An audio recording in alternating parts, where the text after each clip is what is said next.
Welcome to Relationship Matters.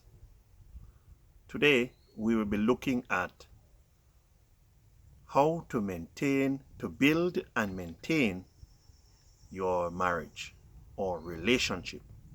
How to build and maintain your relationship. What is the cause? What is it that caused some people to have an amazing relationship? What? What is it? Why is it that some persons have such a wonderful relationship with their spouse, while others are having sheer misery, challenge after challenge, problem after problem? Well, I'd like for us to spend some time today looking at how we can build our relationship. It is very important, ladies and gentlemen, that we understand that we are social beings. We all are social beings and we need each other.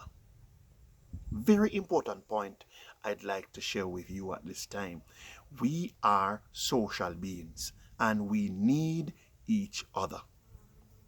Therefore, in a committed relationship such as marriage, both partners, yes, both partners must develop a clear understanding of at least three attributes that must be adorned in their relationship to ensure that they have a successful, a happy, and an amazing relationship.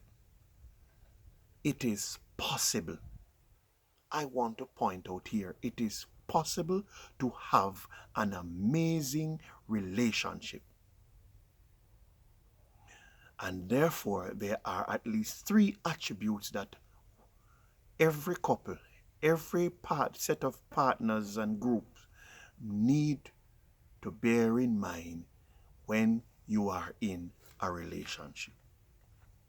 You see, marriage is a committed, lifelong bond between a man and a woman. It is designed, God has designed marriage as the foundation of the family. And from this, we obtain our offspring, our children. And children are to grow up in an environment where good values and morals are transferred to them. And they can then grow into adulthood and practice similar values, attain similar happiness and satisfaction when they become committed in any relationship. Ladies and gentlemen, I want to point out to us that the growth and stability of our families, of our communities, of our society is strongly dependent on the quality of the relationships that are formed by men and women in the communities and in our societies. And so, let me hasten now to share these three, I call them the golden attributes that in a relationship, without them, you cannot have a satisfied relationship. Number one is love. Many have misunderstood this concept and this idea, this philosophy, if you would. of love. The Holy Scripture tells us that God is love. And anyone that loveth is born of God, because God is love. That's what the Apostle John says. But may I go on a little bit deeper? When a man and a woman love one another unconditionally, there will be almost no obstacle. There will be absolutely no obstacle that they can face, that they will not surmount. When love is understood and practiced, you have a duty. Each spouse has a duty to love and value themselves. You cannot give what you don't have. One has to have it to give it. So if you don't love yourself, you cannot love another. And so both parties must understand that they need to take the time to appreciate who they are and love themselves. Now, each spouse must love and appreciate each other, and appreciate also who they are. When two persons entered into a relationship, they are two distinct, separate individuals with different experiential background. But when you come together as a partner, as a married couple, one must understand that it is by the degree to which you love yourself, you will love others. And I want to point out one other thing. One cannot show love unless you know and have an affinity to love your Maker. When you understand the importance of loving God, loving the Creator, the Maker that has formed you. The Holy Scripture says one of the things that emphasis must be on is loving God with all your heart, all your mind, your soul. Yes, loving God. So you have to have that ability, develop that attribute of loving God and loving man. Love and allegiance to your Maker is important, because it is through loving God and a relationship with God that and your Maker that you can receive the inward strength to love yourself and to love others. Love is about exercising a willingness to think well of the other, of others.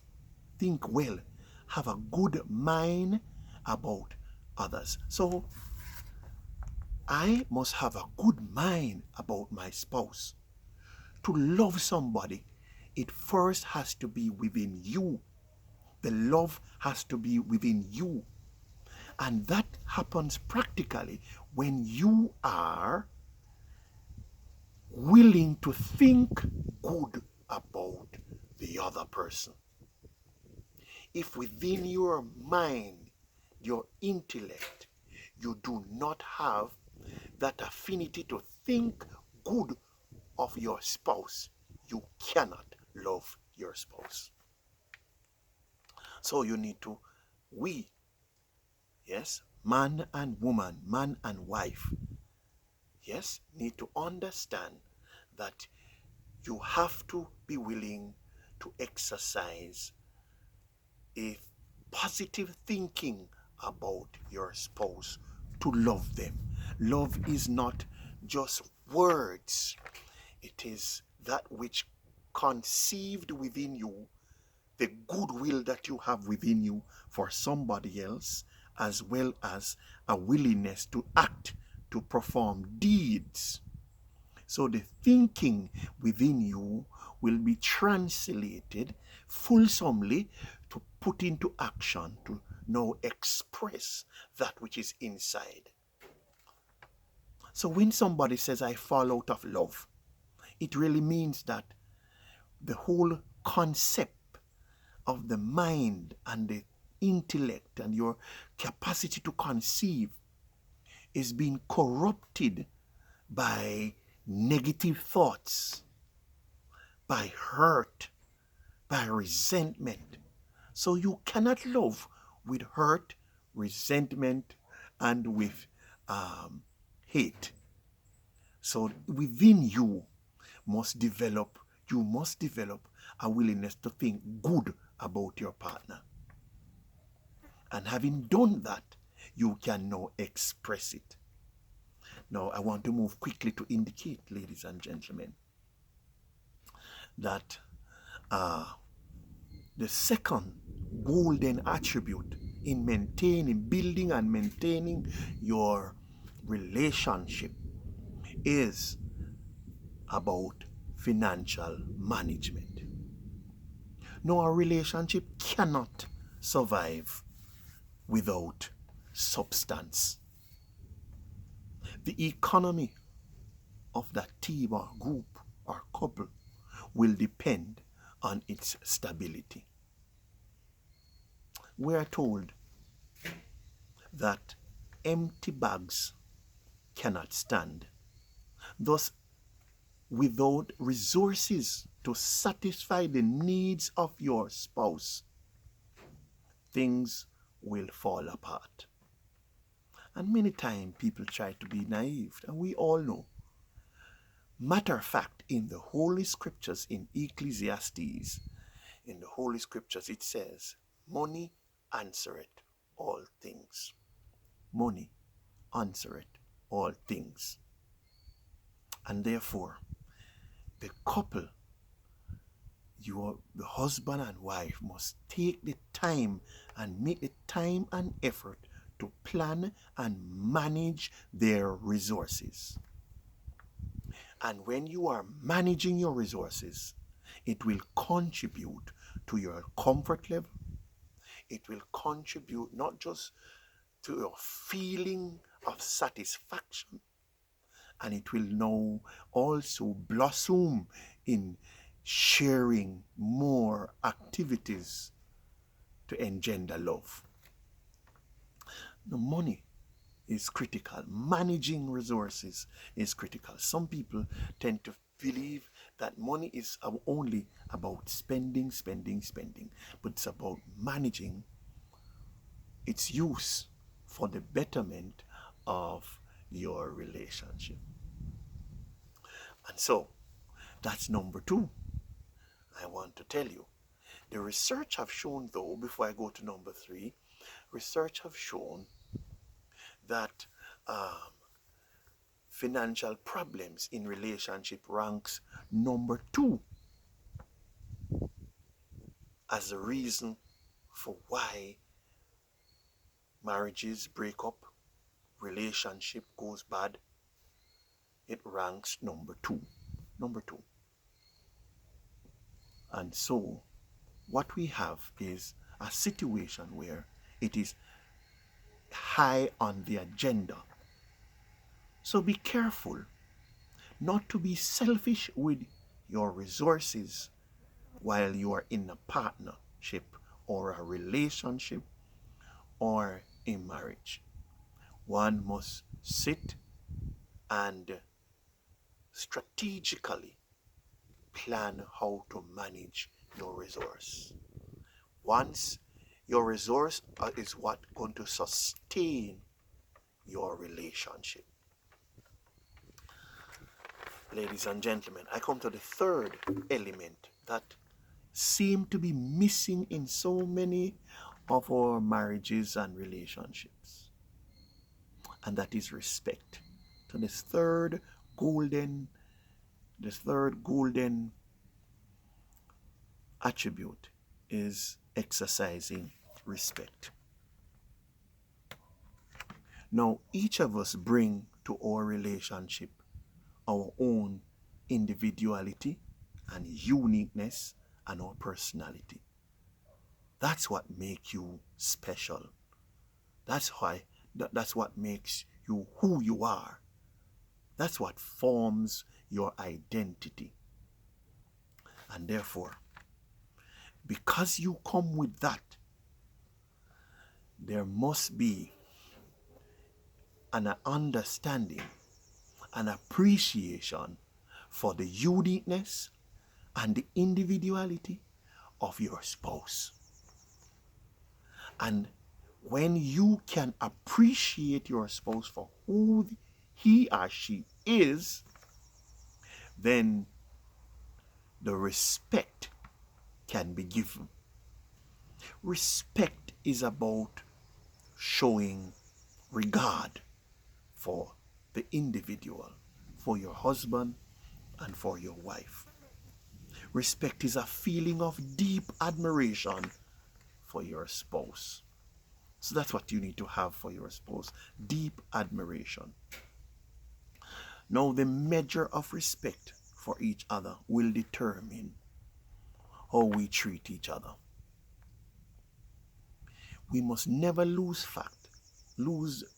the idea that we are better than. Once one party start to feel that they are better than the other, they will develop what we call an inferiority complex. And the second thing that will happen is that pride will grow up in your heart.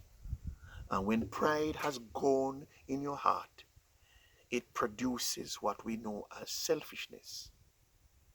And when selfishness is fulsome, then disrespectful behavior is the result. So, I want to point out, in recap, to build and maintain a relationship, a marriage, you need to make sure that you work on loving each other. But you have to have a love for God so that the essence of your love for God may transcend in the love for your spouse or your fellow men. And secondly, managing your finances is critical for the sustenance of your relationship. When you are hungry and there is no resort for help, sometimes the gratification and the need for gratifying the basic need overrides the love, and the love might grow cold. So manage what you have.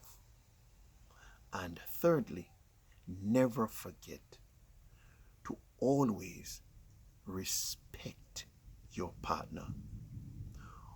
Respect your partner because of who they are.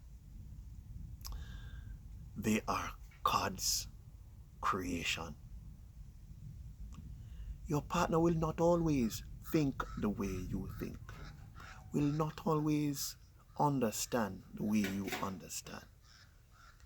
But God had a reason for making each of us to have our distinct uniqueness, our distinct individuality and personality. When we work with each other and the primary common ground of respect will make you have a beautiful relationship. It will sustain your relationship at all times. It does not matter what obstacles that you may encounter. Once you continue to respect the individual, your husband and wife, you will overcome any challenge and have a blessed marriage. Thank you very much for sharing with me another time in this another episode of Relationship Matters. If you like this video, please click below and also click the subscribe button, and you will be notified when a new episode is being broadcast. Thank you very much. We appreciate your support. God bless.